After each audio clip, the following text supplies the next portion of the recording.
Nah, apakah yang namanya gotong royong itu masih relevan ini di era medsos seperti ini, Ustaz ya? Ya, medsos itu kan alat ya. Artinya kalau kita tempatkan sebagai alat tidak menjadi persoalan. Oke. Tapi kalau itu kemudian sesuatu yang sangat urgent, sesuatu yang inti dalam kehidupan sosial jadi persoalan.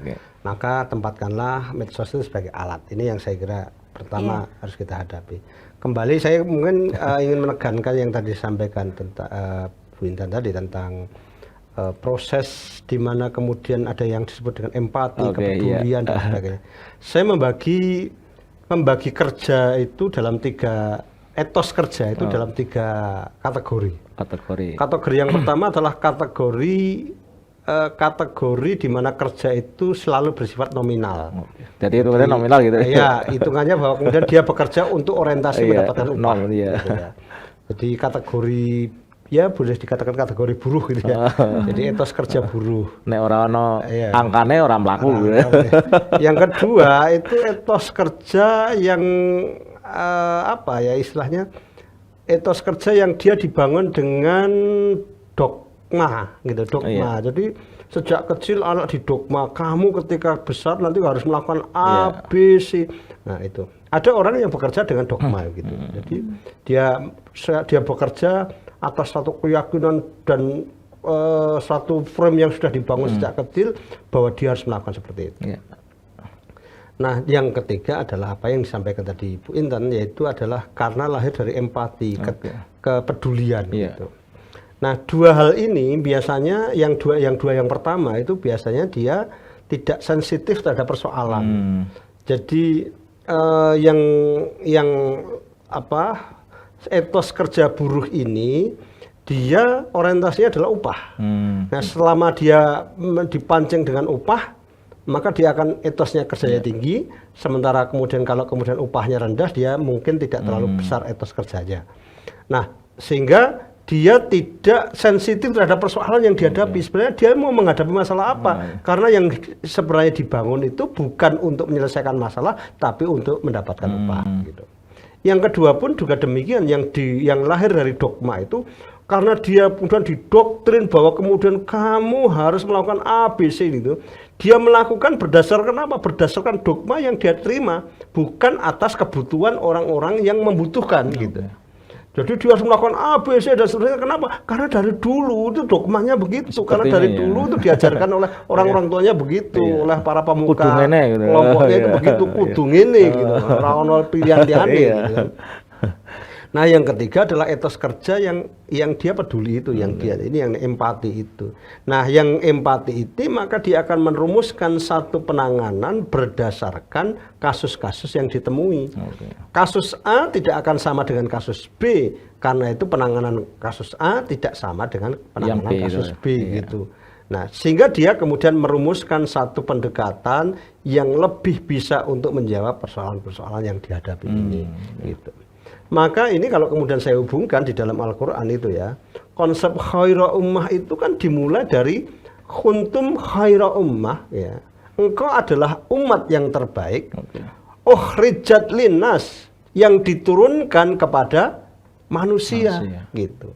Jadi dengan bahasa-bahasa manusia, dengan kebutuhan-kebutuhan manusia, dengan cara pandang atau dengan bahasa program manusia, bukan program mesin, bukan program masa lalu yang mungkin tidak lagi dikenal oleh sekarang gitu.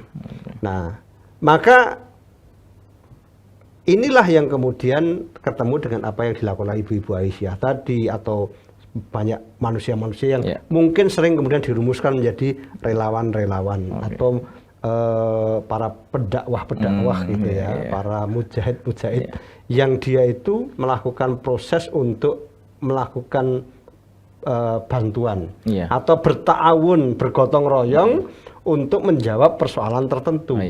Jadi dia bekerja atas dasar problem. Ada problem, dia cari solusinya gitu. Jadi maka kalau kita di dalam pilihan apa, atau kalau manusia yang terbaik menurut Rasulullah itu kata khairunas anfa'uhum linnas, sebaik-baik manusia adalah yang paling memberi manfaat kepada manusia lainnya gitu.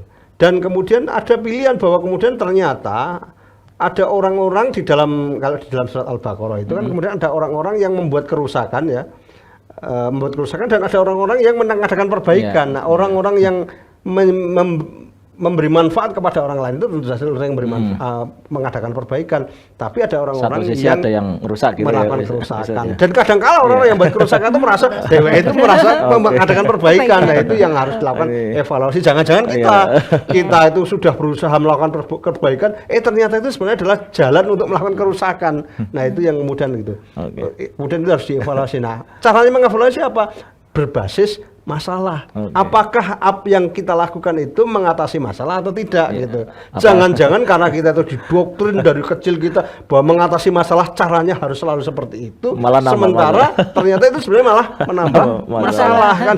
Jadi ini yang harus selalu dievaluasi, sehingga jangan sampai karena kita kemudian mengatasinya tanpa berbasis masalah, memahami masalah, sehingga yang muncul adalah kita bukan orang yang mendatangkan perbaikan tapi malah menambah kerusakan. Baik, Ustaz, ini kan terkait dengan medsos tadi ya. Ini kan kalau kita bicara gotong royong, ini sekarang ini kan modelnya ada contoh ya, menggugah sesuatu mungkin bisa di donasi dan sebagainya. Ya, itu kepedulian. Ya, apakah semangat itu karena itu memang tumbuh dari kan biasanya terus kemudian ngelis ini saya berapa apa sekedar karena kepedulian atau mungkin ada sesuatu yang lain maksudnya. Saya kira kan gitu. Makanya bisa aja bahwa kemudian dia kemudian itu adalah bagian misalnya ya kemudian bagian dari yang mental buruh tadi, mental upah tadi, kemudian dia itu memanfaatkan untuk iklan misalnya. Udah saya bantu.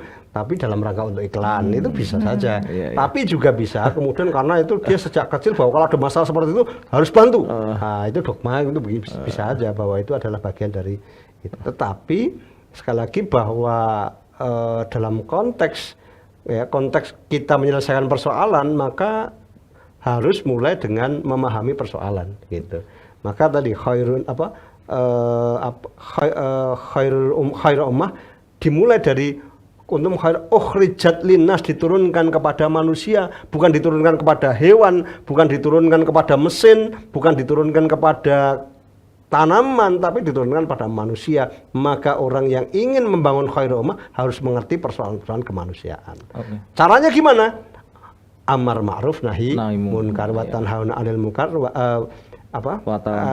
ukhrijat linnas wa ta'muruna bil ma'ruf wa tanhauna 'anil munkar baru wa tu'minuna billah. Jadi membangun khairul ummah itu ya metodenya adalah amar ma'ruf nahi munkar, mengajak kepada kebaikan. Yuk ayo kita menumbuhkan masyarakat yang berkualitas, yuk kita bangun masyarakat yang menumbuhkan masyarakat yang unggul dan menolak kepada kemungkaran. Ini jangan sampai ada orang yang malas.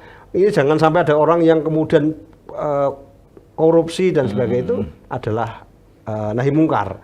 Sehingga kemudian yang tumbuh adalah masyarakat yang berkualitas. Khairul ummah tadi. Yang betul-betul bisa tu'minuna billah. Mereka yang beriman kepada Allah.